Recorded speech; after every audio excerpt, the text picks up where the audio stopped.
después de mucho tiempo, un integrante de la Corte de Justicia de San Juan está en un programa de televisión digamos, todo abierto. A disposición de los temas. Vamos a tocar todos los temas. Es alguien que no llega de improviso, porque por ahí hay algunos ministros de la Corte que, bueno, tenían un amigo, tenían un contacto político y llegaron a ministros. Atrás de Guillermo Santi hay toda una carrera política. Ha sido constituyente, ha sido ministro, ha sido fiscal de Estado, ha estado... ¿sí? Una carrera, toda carrera política y jurídica, ¿no es cierto? Ya ha ejercido la profesión también. Mucho. Crié no mis hijos con la profesión. Bueno, y celebro que nos acompañe y que acepte hablar de un poder del Estado, que yo creo que muchas de las cosas, de los problemas que tiene este país, es cuando hay fallas en ese poder del Estado. Es un poder clave, porque muchas de las cosas, si hubiera premios y castigos, no se producirían. No tiene que opinar. Es una opinión. Todos los poderes, ese es el sistema republicano, pero los tres poderes son claves, cada uno en lo suyo. En serio que miren, le hemos preparado 12 preguntas, no son pocas. Dice, no, en la primera de Santi va a hablar media hora y ya no hay más preguntas. No, van casi un ping-pong. Bueno. ¿Le parece? No vamos a hablar para atrás, usted no tiene por qué asumir todo lo que es para atrás, usted es para adelante, que es lo que queremos. A la capacidad de preguntar está el derecho de responder. O no. O responder lo que se considera apropiado. Muy bien. Yo tengo un abogado. Como también, integrante de ese poder del Estado y juez. Y juez. Y juez del máximo Tribunal de Justicia de la provincia. Por lo tanto, prudencia. Está bien. Yo me he traído un abogado para que pregunte. Que es Juanca. Juanca. Así que comience Juanca. Bueno, se está hablando mucho de la ciudad judicial, el nuevo edificio judicial, que se van a trasladar, pero ¿no le parece que empecemos hablando sobre qué justicia esperan para un San Juan 2035? Es decir, ¿qué justicia se imagina usted para un San Juan 2035? Porque antes de hablar de edificio hablamos de qué justicia se viene. No soslaye el edificio es un tremendo condicionante.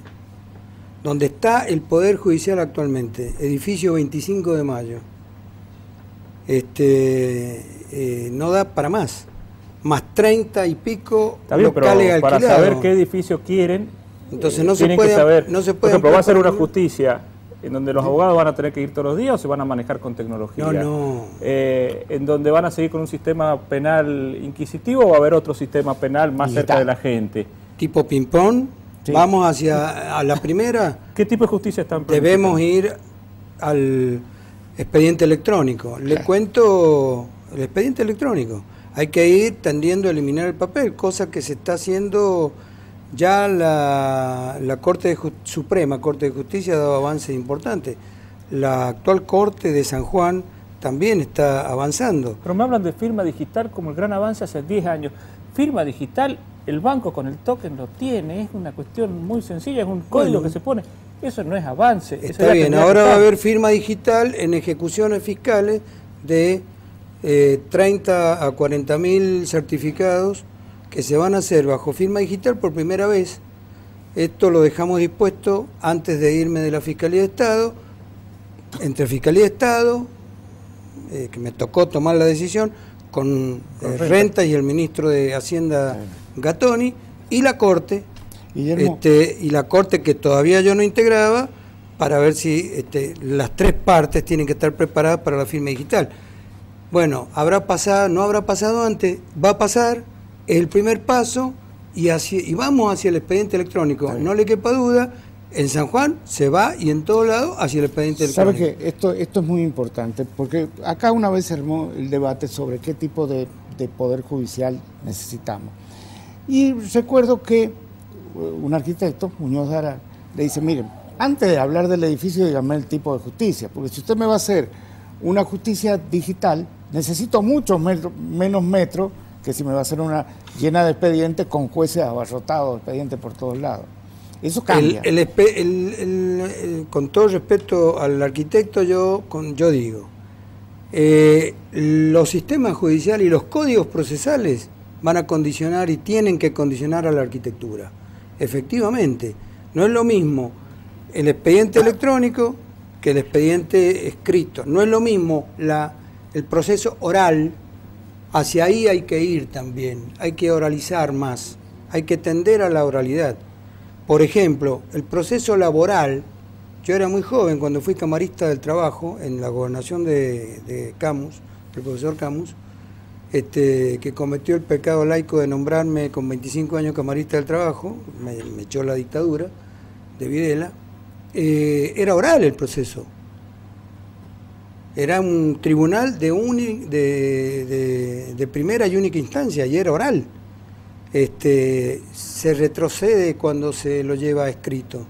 Hay que volver a la oralidad, por ejemplo, en ese fuero. Y a la mediación, porque en otros lados no llegan ni a juicio. En los métodos alternativos, bueno, yo soy bastante precursor de la mediación, con el Estado, por ejemplo, ¿no? Mediación previa obligatoria. Hay que ir a los métodos alternativos, hay que agotar instancias primero de avenimiento, y si no, bueno, luego litigar. Pero además, la oralidad, ya en la práctica familia, el fuero de familia, está oralizado. Los jueces de familia viven reunidos en audiencia tras audiencia con las partes, con el matrimonio, la pareja, y ahora que se le ha puesto los efectos civiles del menor, cuota alimentaria, visita y todo lo demás, es un fuero que tiene que ir a la oralidad.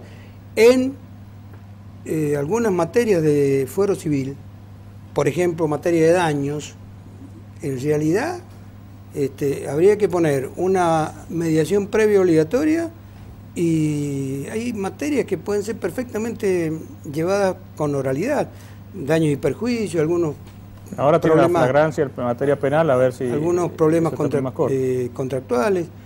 En penal la oralidad rige, pero los jueces correccionales están tomando el juicio oral en lo correccional criminal, que son delitos de hasta 3 años de pena. Usted tiene un juez que instruye, investiga, y se lo pasa a otro juez que hace el juicio. El juicio oral de este segundo juez se está llevando a cabo en el despacho, en la oficina del juez. Entonces, todos los tribunales, volviendo a la arquitectura, los procesos y los tipos de procesos que vayan a ver deben condicionar a la arquitectura. Sostengo que hoy, a 40 años vista o a 60, hay que dejar previsto, por más que haya expediente electrónico, hay que dejar previsto un verdadero complejo judicial, llamado ciudad judicial, que contenga todo adentro. Con cómodas salas de audiencia, todo hay que dejarlo previsto, todo. Está bien. De Santi, hay un tema que es preocupante. Y no es incompatible el proceso electrónico con amplios lugares de trabajo. O sea, bueno, hay un tema que es preocupante para todos, sí, que es, hay una gran cantidad de abogados, y el abogado tiene derecho a vivir como cualquiera, pero tampoco podemos vivir que todo se judicialice. Hay juicios que ni siquiera presentan una prueba y llega a juicio, o sea, lo acepta el juez. Entonces, este es un tema que creo que la justicia tiene que opinar, dar su parte. No es una profesión como cualquier otra, ¿no? ¿Qué opina usted? Opino que hay que profundizar los métodos alternativos de solución de litigios, mediación, conciliación. Pero de esto depende de un juez. Muchas veces del inventar juicio, por ejemplo, un juicio laboral que piden $1.000.000 de pesos y terminan arreglando por 30.000 pesos. Bueno, eso ya... Está bien. Bueno, pero al empresario que le llega una demanda de $1.000.000 de pesos, aunque eso le arregle por 30.000, la Fiscalía de Estado como fiscal de Estado. No duerme el empresario que le llega $1.000.000 de pesos, sí, y después termina arreglando por 30.000. Y el Estado no debería dormir tampoco, porque con la concepción del Estado bobo era un festival de aventuras procesales en donde por una rodilla, un codo, un infortunio laboral de un empleado público, un policía, un penitenciario, armaban causas de 3 millones de pesos. Pero ¿cómo se compatibiliza el derecho a ejercer la profesión con el ciudadano común que también tiene el derecho a vivir tranquilo y que no le venga algo así? Bueno, lo que pasa es que existe el derecho de acceso a la justicia, Juanca. Claro. El derecho de acceso a la justicia, que está en los pactos internacionales con jerarquía constitucional, indica que todo el mundo tiene derecho a la tutela judicial efectiva. ¿Esto qué quiere decir? Voy a la justicia creyendo que tengo derecho a percibir 1 millón de pesos. Y litiga sin gasto. Y litiga sin gasto. Y la bueno, otra parte pero tiene son que buscar... institutos que no los podemos cercenar. No, nadie en mesa de entrada le puede decir, no demandes por 1 millón de pesos. No, la responsabilidad posterior. Bueno, eso es otra cosa, por supuesto. Después te terminás arreglando por 30.000 pesos, bueno, sos un aventurero.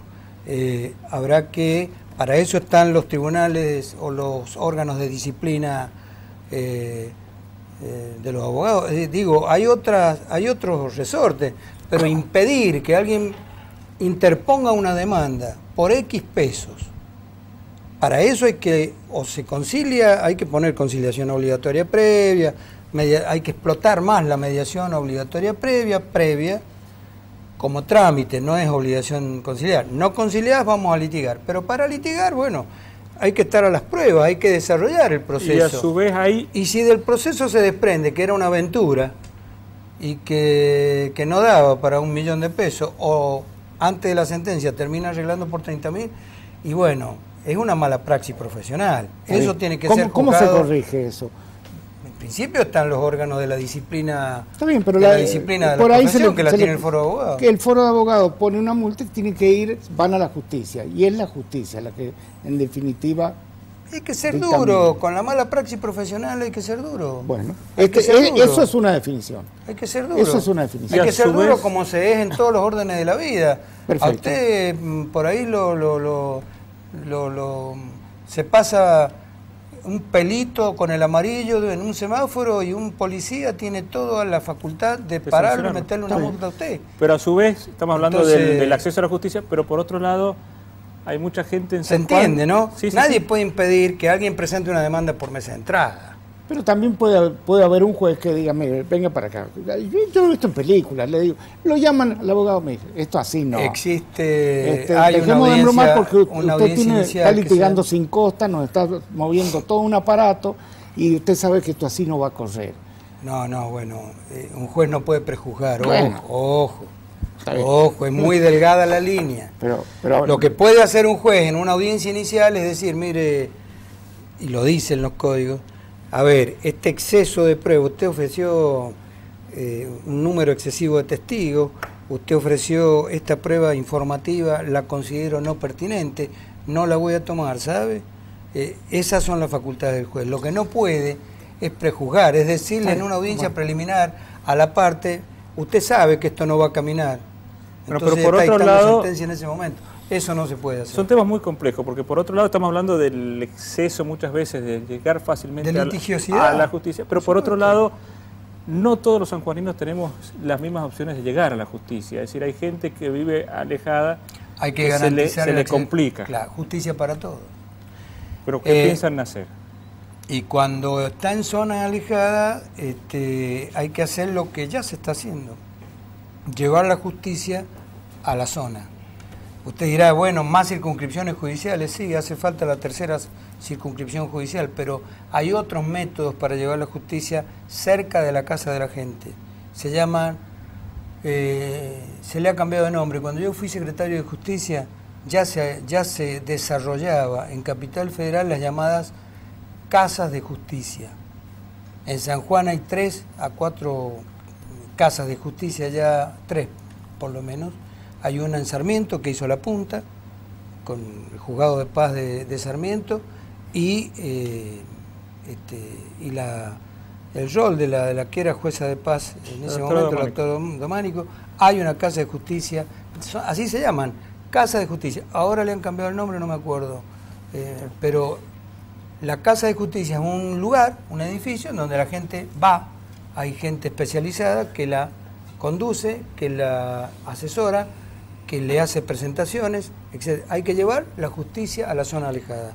No solamente creando circunscripciones, grandes infraestructuras. ¿Qué más burocrático? Hay estos temas, estos sistemas, la casa de justicia, la mediación, hay que hacerla llegar a todos lados. Le hago una pregunta. Es más, mediaciones de tipo barrial, vecinal, escolar. La mediación hay que extenderla a otros ámbitos de la vida. Le hago una pregunta que tiene que ver con la mayoría de las profesiones. Un juez hoy que ha sido elegido como juez hace 30 años, ¿es obligatorio que se capacite o no? Pasa lo mismo con los médicos, pasa lo mismo con el periodismo, pasa lo mismo en muchas profesiones. No hay una norma de derecho positivo que ordene que se capacite un juez cada tanto. Se presume que si es juez y con mucho más, si lleva muchos años de ejercicio, el propio ejercicio de la judicatura lo está capacitando. ¿Capacitando qué quiere decir? Actualizando, más con los medios que hay ahora. Hoy en segundos entra en internet y entra a sitios jurídicos que le bajan toda la jurisprudencia vida y por haber con la voz. La voz quiere decir, a ver, astraintes, daño y perjuicio, culpa de la víctima. Y uno hace clic y sale toda la jurisprudencia y toda la doctrina de autores sobre culpa de la víctima. El que quiere actualizarse entonces, lo hace, como en todas las profesiones. Pero no hay una norma de derecho positivo que diga... ¿No tenía que haber una carrera judicial en serio?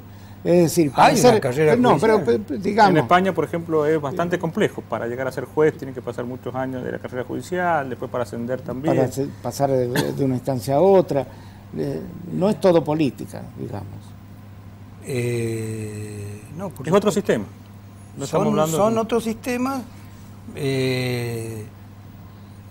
No hay ningún inconveniente de implementarlo. En la Argentina no está implementado, no hay cortapisas, digamos, como para presentarse a un concurso para ser juez.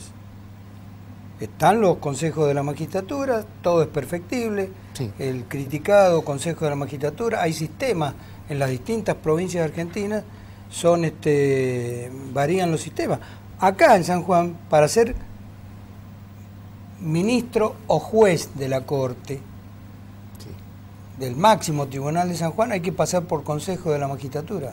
En la mayoría... que hay algo que lo podrían solucionar muy fácil. En la nación no hay que pasar por consejo de la magistratura. Que es fundar el voto. Porque es cabeza de poder. Entonces lo designa el poder político con acuerdo del Senado. Nadie quiere cambiar que lo designe el poder político, pero que lo que plantea Juanca es... Fundar el voto, fundar el voto y además que haya un sistema de puntuación. Porque se pueden, nosotros vemos incluso que sería más justo para los jueces que han llegado con muchos antecedentes. Se presentan para un cargo cualquiera 30 postulantes y a lo mejor es un juez de cámara y se presentan 30 y ese mismo juez se presenta 2 semanas después se presenta juez de paz. Y entonces camarista. Uno dice, ¿para qué es lo que está capacitado? ¿Para juez de paz o para camarista? Hay casos como que pero no hay una puntuación. Le viene bien, claro. Se nota ahí. Se nota, ¿no es cierto? Lo que está buscando un conchavo, que es otra cosa. Y entonces lo que decimos, si acá hay un sistema de puntuación, ¿va a valer algo ser profesor? ¿Va a valer algo ejercer la profesión? Es absolutamente perfectible el Consejo de la Magistratura, el sistema. Sí. Pero el Consejo de la Magistratura, porque la Constitución contempla el Consejo de la Magistratura, con 5 miembros que la Constitución dice de dónde tienen que provenir esos miembros. De acuerdo. Lo que pasa es que han habido legislaciones que están suspendidas y que por ahí se sienten clamores cuando vienen tiempos de nombramiento de jueces, hay que volver a poner aquellas leyes que tienen que rendir examen. En realidad la Constitución no contempla. ¿Qué contempla? Contempla concurso de antecedentes y oposición que se está llevando a cabo. Algunos sectores, incluso entidades, con asombro, advierto, que dicen no hay oposición en San Juan. Sí hay oposición en San Juan. Usted conoce los concursos de oposición. La oposición se hace entre los concursantes. ¿Está bien? Lo que no hay es que cualquier ciudadano pueda oponerse o impugnar a un candidato. Se puede implementar. Néstor Kirchner lo implementó con el decreto 222, que lo abrió a la comunidad, y la comunidad hacía comentarios no vinculantes sobre un determinado candidato. Lorenzetti, hoy presidente bastante afirmado de la Corte, tuvo 50 impugnaciones. Que es lógico. Que es lógico. Tiene que pasarla. Maqueda tuvo 150 porque decían que provenía de la política. Zaffaroni tuvo 100 o 150 porque decían que era garantista. Digo, estamos de acuerdo. no hay problema de ponerlo a consideración de la sociedad, pero todo tiene que ser, digamos, dirigido no por comisiones especiales, ¿me entiende? Porque hay legislación, Sí. le quiero decir, en serio, primero existe el proceso de antecedentes, hay que presentar currículum, se analiza. Ha habido sistema de puntajes. Cuando integró el Consejo de la Magistratura el doctor Antonio Rodolfo Llovera, hizo un reglamento que entró en vigencia y creo que está vigente, en donde creo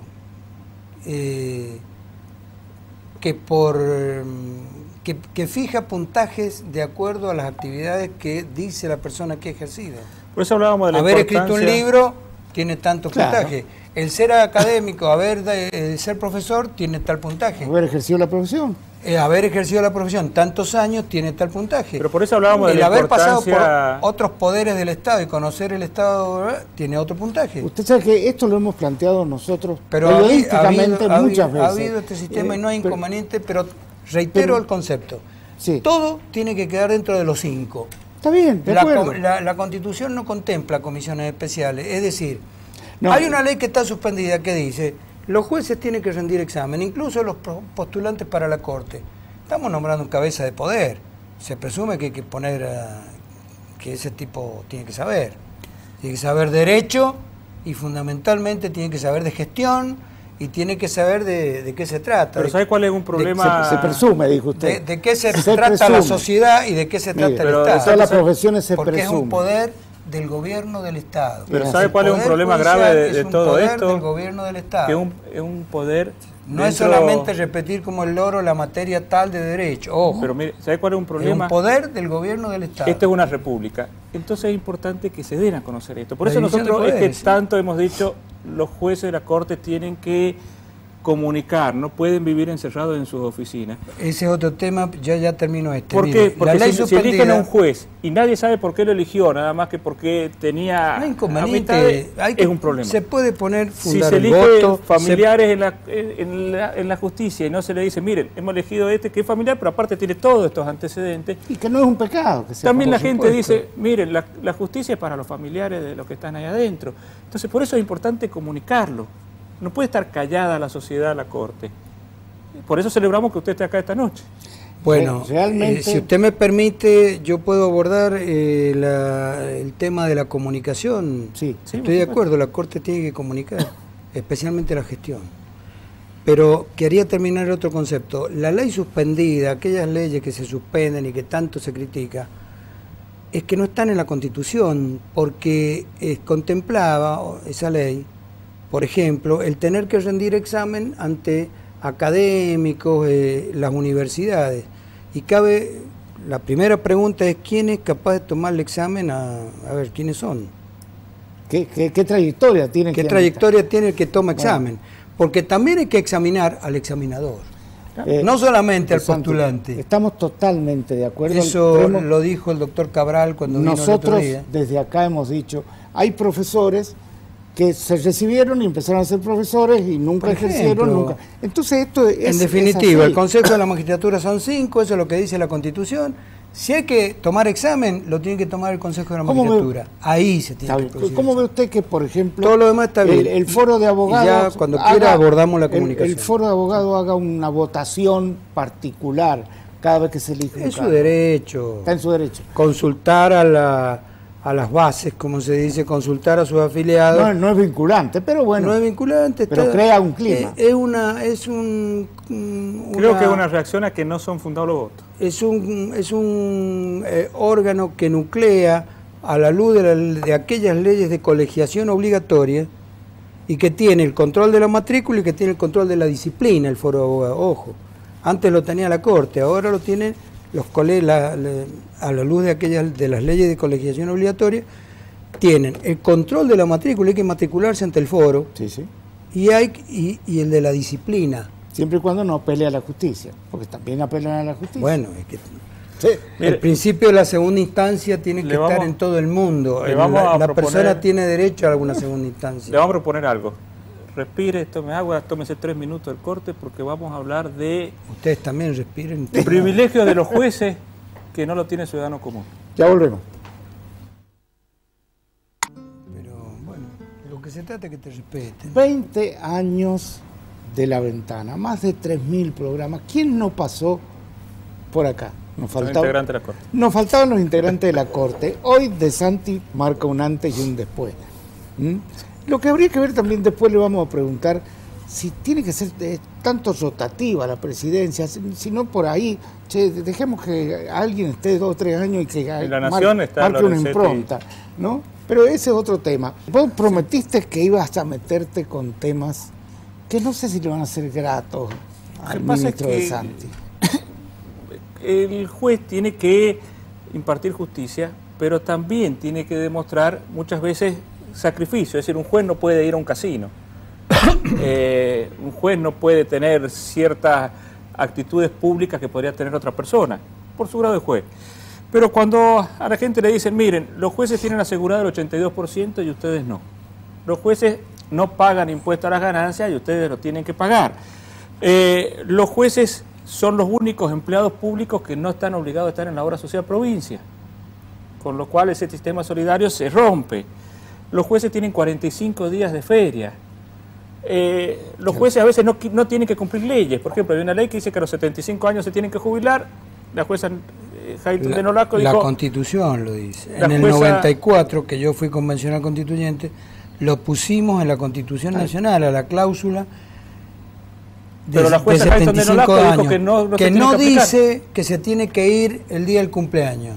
Dice que cumplidos los 75 años se le tomará, se deberá someter, ahí sí, a un análisis de capacidad y de solvencia. Hasta el obispo de San Juan cumplió y le da la pasada y se fue. Y el Vaticano le dice, vaya.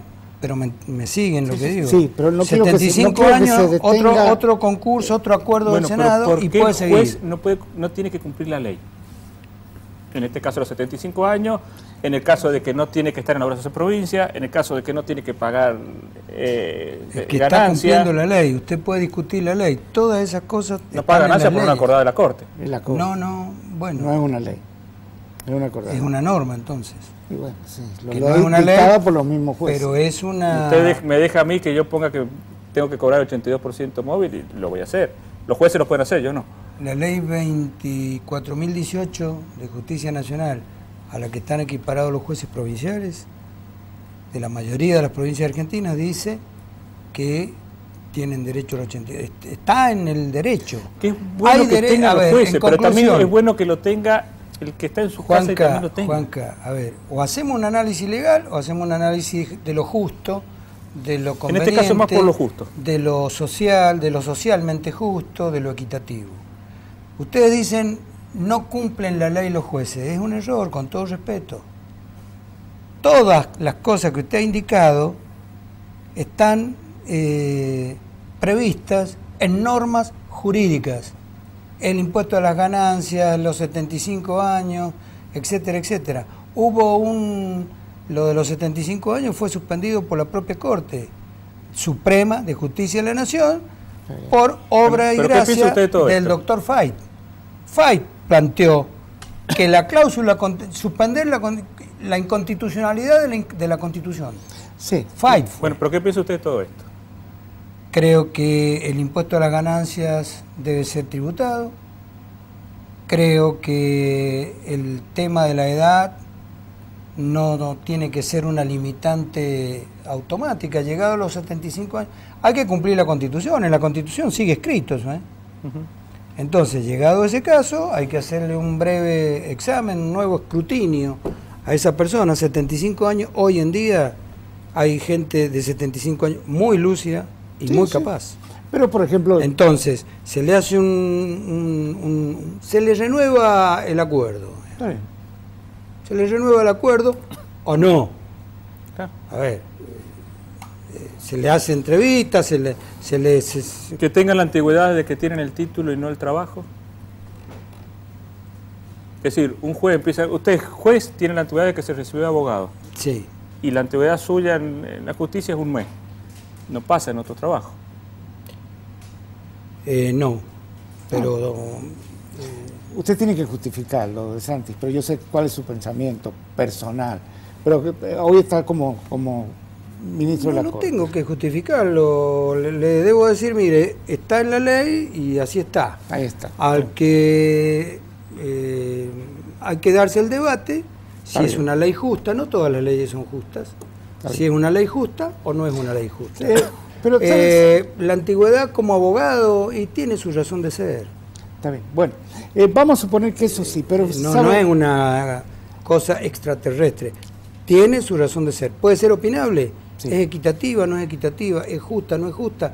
Ese es otro debate, pero que ningún juez no cumple la ley. Desde el gobierno nacional han empezado a todo tiene una norma jurídica que la feria. Dicen, los jueces tienen que tener, es decir, en el Poder Judicial tienen que tener las vacaciones que le corresponden, bien, pero quizás no tenga que existir la feria, que la justicia funcione los 12 meses. Bueno, que no quiere decir que no tenga las vacaciones. Yo le contesto cortito. Sí. Mire, yo no tocaría la feria de enero, porque ahí es donde deben tomarse las vacaciones el personal judicial. Está bien. Yo así lo hice en la Fiscalía de Estado. Porque hay una ley en San Juan, la ley de licencia, que no se aplica al Poder Judicial, pero creo que el Poder Judicial también lo tiene implementado así, que dice, si un organismo cíclicamente y fatalmente entra en receso, las vacaciones para el personal de ese organismo deben tomarse en tiempo de receso. Caso típico, Ministerio de Educación. Claro. ¿Por qué tienen que tener vacaciones? Entra en receso porque no hay más clases. Y después tienen vacaciones en otro tiempo. No puede ocurrir. Tienen que tomárselo en receso. Lo hice en Fiscalía de Estado porque Fiscalía de Estado también entra en receso.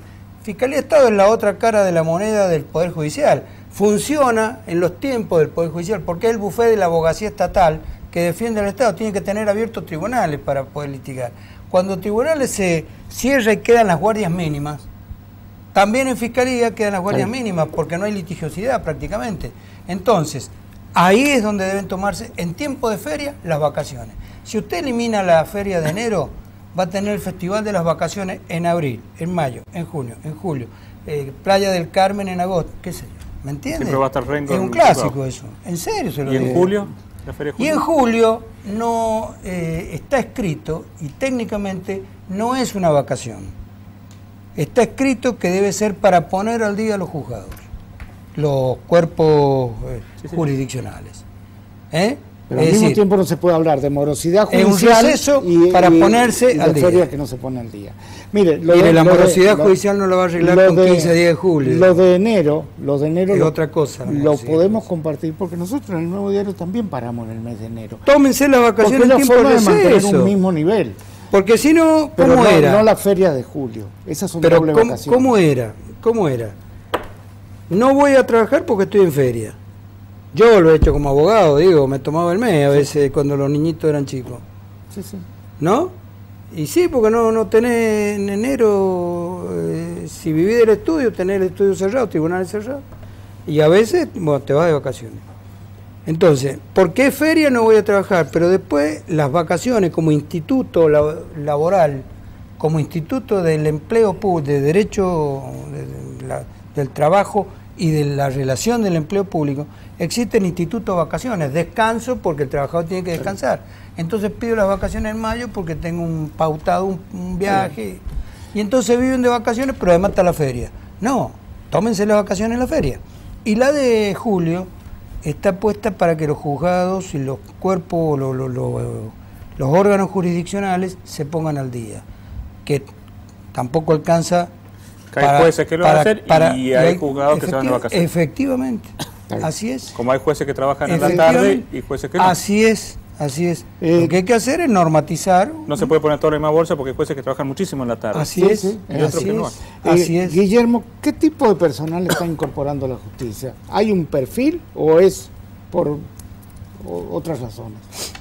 Porque esto es un tema que está instalado en la sociedad, ¿no? Sí, por supuesto. Hay un concurso que se llevó a cabo hace 2 o 3 años, un mega concurso, en En este momento se está tomando de esa, yo le llamo la cantera, digamos. Aclaremos que yo asumí el 29 de diciembre de 2016. Por lo tanto, estoy todavía tratando de captar datos, informarme y aprendiendo. No aprendiendo, sino aprendiendo las particularidades del organismo que uno integra, digamos. Que todo organismo es distinto al otro, entonces tiene sus particularidades. El personal que se está tomando ya desde aquel concurso es el personal que aprobó ese concurso. El que concursó y aprobó. Lo que le estoy preguntando es el perfil. Porque supongamos, nosotros para este programa de televisión necesitamos un camarógrafo, o necesitamos un periodista, o necesitamos alguien que limpie el piso. Entonces, no puede ser que todos entren de ordenanza.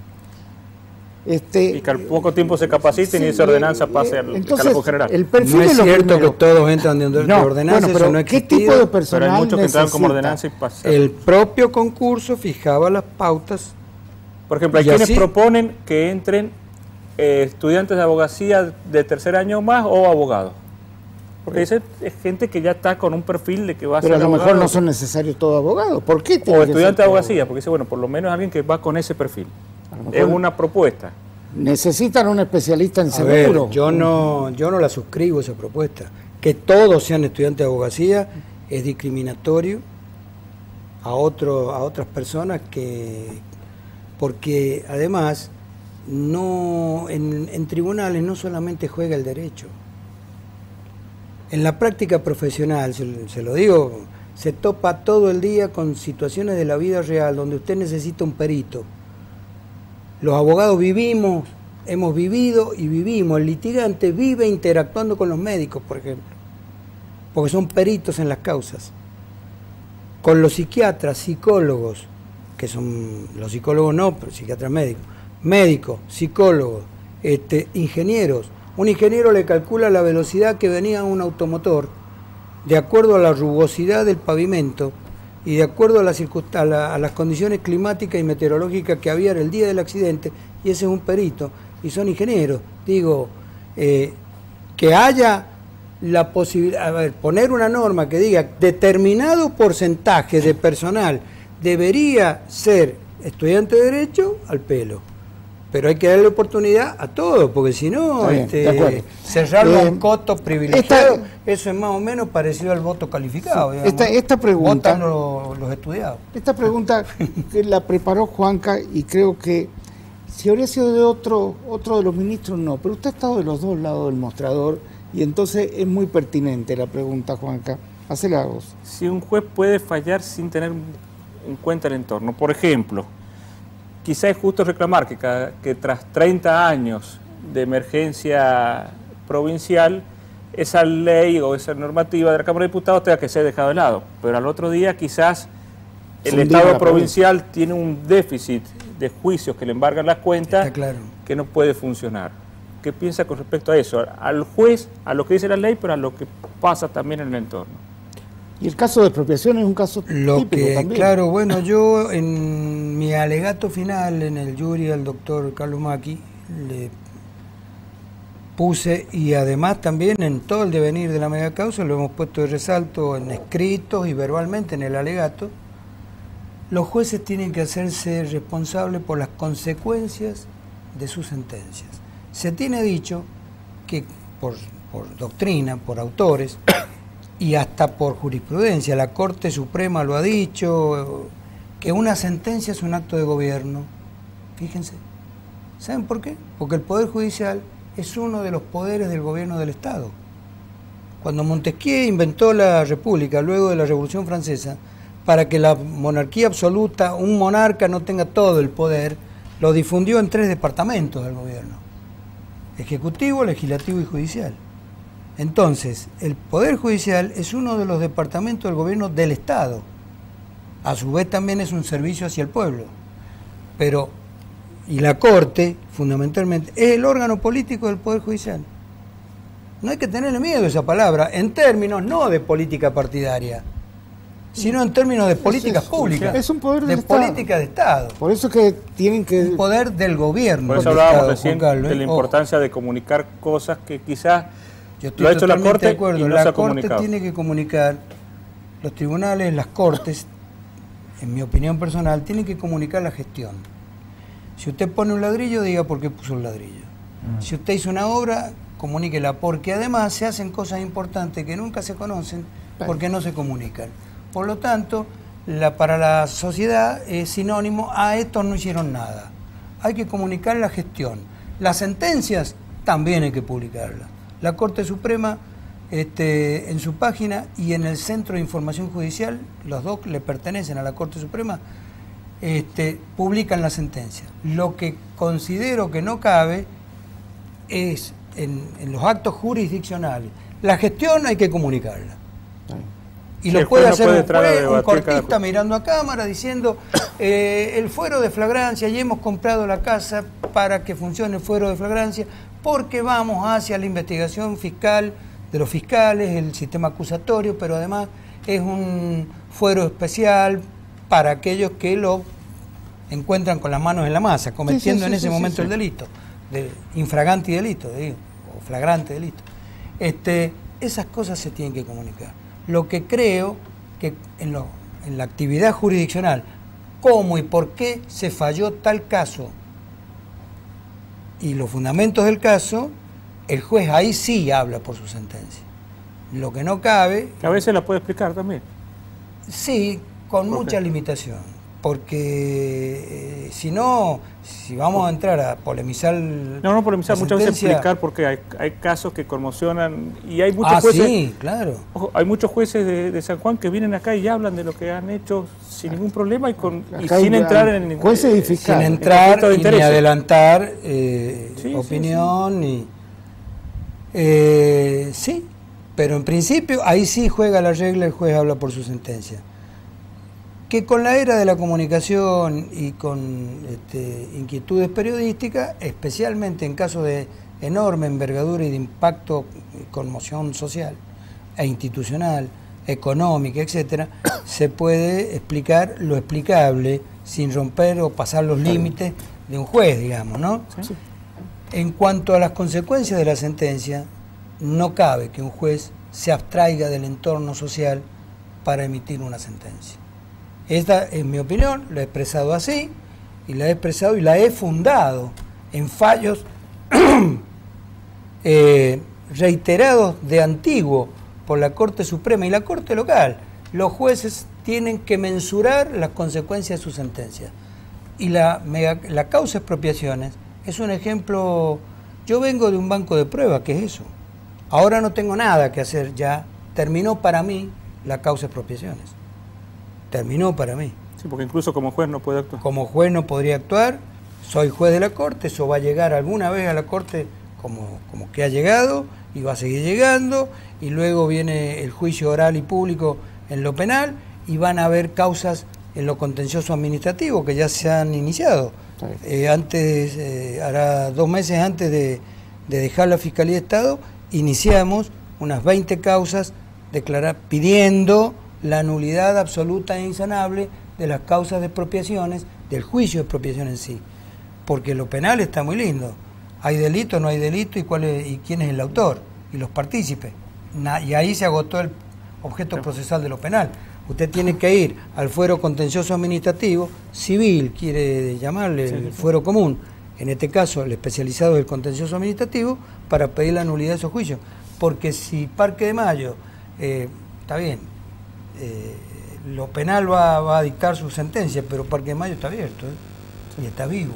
Y las bases de la sentencia decían que había que indexar por índice de precio al consumidor, decían que había que cobrar el 8% anual de interés desde 1927 hasta el 30 de marzo 4 o 5 mil millones de del pesos. 91, y desde el 1 de abril de 1990, que entró en vigencia la ley de convertibilidad, eso más, de ahí en más, tasa activa de interés. Y a partir del 1 de enero de 2002, todo indexado por el índice de precio al consumidor. Fue a Cámara y lo elevaron a índice de precios mayorista a nivel general, cuando la indexación estaba prohibida por la ley de convertibilidad. Entonces, no se puede dictar sentencia de ese tipo abstrayéndose de que vivimos, de que ese mismo señor que la está dictando cría a sus hijos en esta sociedad, vive en esta sociedad y la está partiendo en cuatro. Y le pongo un ejemplo típico. ¿Qué hubiera pasado si la Corte, le vamos a llamar, no me gusta llamarla así, la Corte de Raúl Alfonsín, con grandes juristas, José Severo Caballero, Baqué, Belucio, Fait y Petraqui, no hubiera declarado la constitucionalidad del Plan Austral de Alfonsín? El Plan Austral de Alfonsín, que cambió el signo monetario de este país y que abruptamente llevó la inflación a cero prácticamente, fue dictado por Alfonsín, no por el Congreso, sino por un decreto de necesidad de urgencia. Cuando todavía no existía el decreto de necesidad de urgencia constitucionalizado, como lo hicimos en 1994 en la Constitución Nacional. Pero sí era de creación pretoriana, que se dice, es decir, existía en la jurisprudencia. Sí, esa corte y esa corte de grandes juristas declaró, ante planteos de inconstitucionalidad abundantes que hubieron, la constitucionalidad y las facultades que tiene el Poder Ejecutivo para cambiar el signo monetario en situaciones de emergencia. Basta, doctor Santos. Si esa corte no hubiera dictado ese fallo, ¿qué hubiera pasado con el país? Estábamos al borde de cualquier cosa. Paramos acá. Como usted quiera. No, es una cuestión de tiempo. Yo celebro que usted haya venido. El problema ha sido pararlo. Pero ha estado, la respuesta ha sido muy concreto. Bueno, celebro gracias. que alguien que representa un poder fundamental del Estado esté así, de cara, y que podamos preguntar de todo. Bueno. Esperamos poder volver a hacerlo. Sí. Sí, por supuesto. Bueno. En lo que se pueda y lo que corresponda contestar. Siempre hablamos de poderes del Estado, no hablamos de casos particulares. Sí, sí. Pero como poder del Estado sí queremos tener la opinión de los cortistas. Muchas gracias por acompañarnos. Gracias a ustedes.